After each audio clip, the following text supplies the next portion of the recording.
તો વડોદરામાં પણ મકર સંક્રાંતિ પર્વની ઉજવણી કરવામાં આવી રહી છે। લોકો જોરશોરથી મકર સંક્રાંતિ પર્વની ઉજવણી કરી રહ્યા છે। આજે જ્યારે વડોદરામાં ઉત્તરાયણની ધૂમ ઉજવણી કરવામાં આવી રહી છે, ત્યારે કોવિડ-19ની ગાઈડલાઈન જે છે તેનું પણ લોકો ધ્યાન રાખી રહ્યા છે।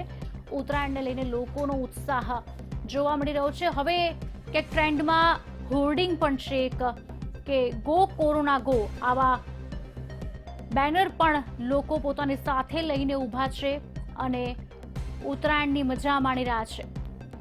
વડોદરામાં પણ ઉત્તરાયણના પર્વની રંગે ચંગે ઉજવણી કરવામાં આવી રહી છે, પણ કોવિડ-19ની જે ગાઈડલાઈન છે તેનું પણ કડકપણે લોકો દ્વારા અનુકરણ કરવામાં આવી રહ્યું છે।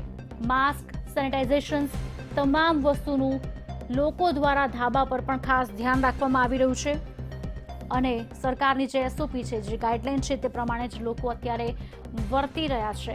કોરોના હજી પણ આપણી વચ્ચેથી ગયો નથી, તેનું પણ ધ્યાન લોકો રાખી રહ્યા છે। સરકારી નગરી વડોદરામાં પણ ઉત્તરાયણનો ઉત્સાહ જોવા મળી રહ્યો છે। જોકે પતંગો તો આકાશમાં ચકી રહી છે, પરંતુ એ તમામ વચ્ચે લોકો અગાસીઓ પર નાચવામાં મશગુલ છે, ખાસ કરીને યુવા ધન, કારણ કે ઉત્સાહનું આ પર્વ છે।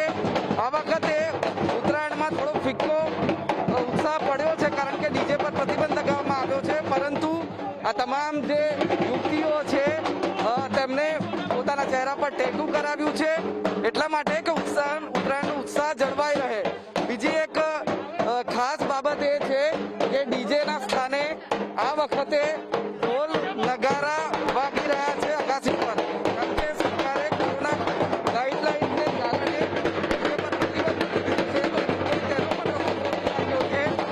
ડીજે અને લાઉડ સ્પીકરને બદલે ઢોલ તાશા વગાડીને ઉત્તરાયણની ઉજવણી કરી રહ્યા છે। આ તમામ જે લોકો છે તે તેમની સાથે વાત કરીશું। આપ પતંગ નથી ઉડાવી રહ્યા, પતંગ નથી ચગાવી? આજે અમે ઉત્તરાયણનો પર્વ મનાવવા માટે ઉભા થયા છે। આખા ભારતને ઉત્તરાયણ પર્વની શુભકામનાઓ અમારા તરફથી। અમે દર વર્ષે અહીંયા ઉત્તરાયણ મનાવીએ છીએ। આ વખતે ડીજે નથી ચલાવવાનું, એટલે અમે આજે ઢોલનો સહારો લીધો છે।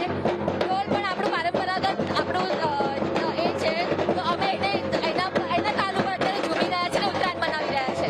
હમણાં જ વડોદરામાં ગો કોરોના ગો અને કૃષિ કાયદાનો વિરોધ કરતી પતંગ પણ ઉડાવવામાં આવી છે।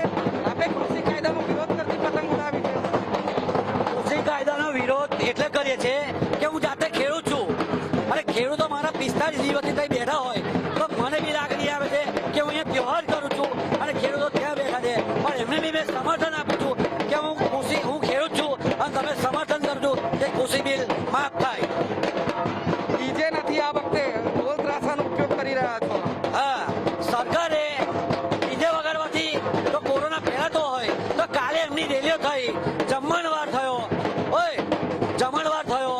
તો એ લોકોની ધરપકડ કેમ ના થઈ? કમ સીપી એ લોકોને ના પકડ્યા? કાલે કેટલી રેલીઓ નીકળી, કમ એ લોકો પર કાયદો ના થયો?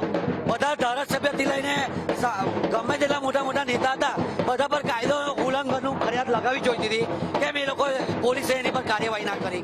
એટલે ઉત્તરાયણનો ઉત્સાહ તો છે, પરંતુ સરકારના કેટલાક નિયમો છે તેનો પણ વિરોધ કરવામાં આવી રહ્યો છે।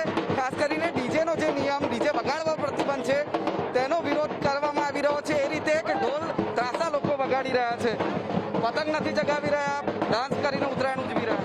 પતંગમાં પવન નથી અત્યારે, એટલે ડાન્સ કરી રહ્યા છે। પવન આવશે એટલે પતંગ પણ ચગાવીશું, બંને સાથે એન્જોય કરીશું। ટેટુનો પણ ખૂબ ક્રેઝ છે તમને? આ